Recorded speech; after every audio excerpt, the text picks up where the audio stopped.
जैजेपुर के अंतर्गत आने वाले ग्राम पंचायत जमड़ी में 11 फरवरी से लेकर 14 फरवरी तक श्री महाकाल मंदिर की स्थापना एवं पूजन समारोह का कार्यक्रम चल रहा है। इस मंदिर में भगवान आशुतोष उपरा महेश्वर की कृपा से एवं पूर्वजों के आशीर्वाद से आचार्य पंडित नीरज भूषण मिश्रा के आचार्यत्व में नव निर्मित महाकाल मंदिर एवं श्री पंचायत श्री विग्रह के स्थापना एवं भूमि पूजन समारोह का आयोजन किया जा रहा है। शंकर भगवान का पूरा परिवार, जिसमें प्रमुख रूप से पार्वती, कार्तिक, गणेश, हनुमान, राम लक्ष्मण के साथ अन्य देवी देवताओं भी विराजमान किया जा रहा है। यह मंदिर जिड़ होने की वजह से पुनः स्थापना नए सिरे से किया जा रहा है। इसमें ग्रेनाइट पत्थर से बने मूर्ति का विराजमान किया जाएगा। इस मंदिर की प्राण प्रतिष्ठा 11 से 14 फरवरी तक होगा। इसमें आप लोग अधिक से अधिक संख्या में आकर महाकाल मंदिर एवं शिव पंचायत जमड़ी में आकर पुण्य के भागीदार बने। जो मंदिर बना है किस उद्देश्य से बना है, इनके बारे में बताना चाहेंगे आप? ये जो मंदिर बना हुआ है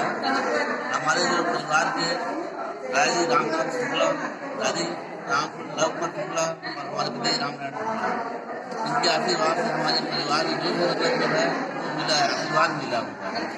तो उनको आशीर्वाद लेते हुए हमारे परिवार के लोग एक संकल्प लिया कि सब हमारे लक्ष्य पूरा हो जाएंगे तो महाकाल का मंदिर स्थापित किया। अच्छा, ये बताएंगे ये मंदिर किस देवी देवता का है? यह मंदिर महाकाल परिवार में शिव परिवार से संबंधित मंदिर की मूर्ति लगा दी है।